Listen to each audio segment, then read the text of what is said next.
মাঝে মাঝে রান্নার জন্য খুব দুশ্চিন্তায় পড়ে যাই। মনে হয় কী রান্না করি, কী যেন ভালো হয়, কী রান্না করি, কী যেন ভালো হয়।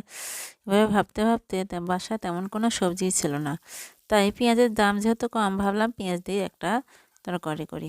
ফ্রিজ থেকে কিছু ট্যাংরা মাছ ছিল, বের করে নিলাম। বের করে পেঁয়াজ দিয়ে ভুনা করতে চাইলাম। এখানে দিয়ে দিলাম পরিমাণ মতো লবণ, হলুদ, মরিচের গুঁড়া, আদা রসুন, জিরার গুঁড়া দিয়ে সুন্দর করে পেঁয়াজটাকে কষে নিলাম। তারপরে তার মধ্যে দিয়ে দিলাম মিডিল সাইজের বেশ কিছু ট্যাংরা মাছ। ট্যাংরা মাছগুলো খুব বেশি বড় না, ছোটও না, চলে মোটামুটি। আর পেঁয়াজের ভুনার তরকারি একটু ঠিক করতে একটা আলু সিদ্ধ করে গুলে দিলাম, যেন শুরুটা একটু হালকা ঠিক হয়। সেই সাথে দিয়ে দিলাম পাকা টমেটো। শীতকালে টমেটো তরকারিতে দেবো না, তা কি হয়? টমেটো আমার খুব খুব পছন্দের। এভাবে একটা অনেক সুন্দর মজাদার তরকারি করে নিলাম। তারপর গত রাতে একটা ভাবি বেশ কিছু শাক দিয়ে গেছিলো, পুঁই শাক এবং লাউয়ের শাক।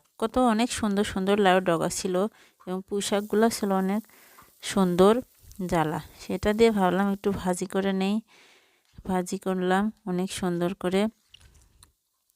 শাক দিয়ে ভাত খেয়ে যতটা তৃপ্তি পাই, শাক এবং ভর্তা ভাজি দিয়ে মাছ মাংস দিয়ে ভাত খেয়ে ততটা তৃপ্তি হয় না। জানি না আপনাদের আর কারো হয় কি না, তবে আমার এটা খুবই হয়। শাক দিয়ে, শাকে বেশ কিছু মরিচ, কাঁচামরিচ সুন্দর করে কেটে দিয়ে, পেঁয়াজ রসুন বেশি করে দিয়ে ভেজে নিয়ে দিলাম, করে দিলাম আরেকটা আইটেম। এরপরে মেয়ে বায়না ধরে স্কুলে কী খাবে কী খাবে একটু পর পর, তাই ভাবলাম মেয়ের জন্য একটু সামান্য একটু ছোলা ছিল, রাতেই ভিজিয়ে রেখেছিলাম এটা, এবং তা সুন্দর করে সিদ্ধ করে তেলানি করে নিলাম।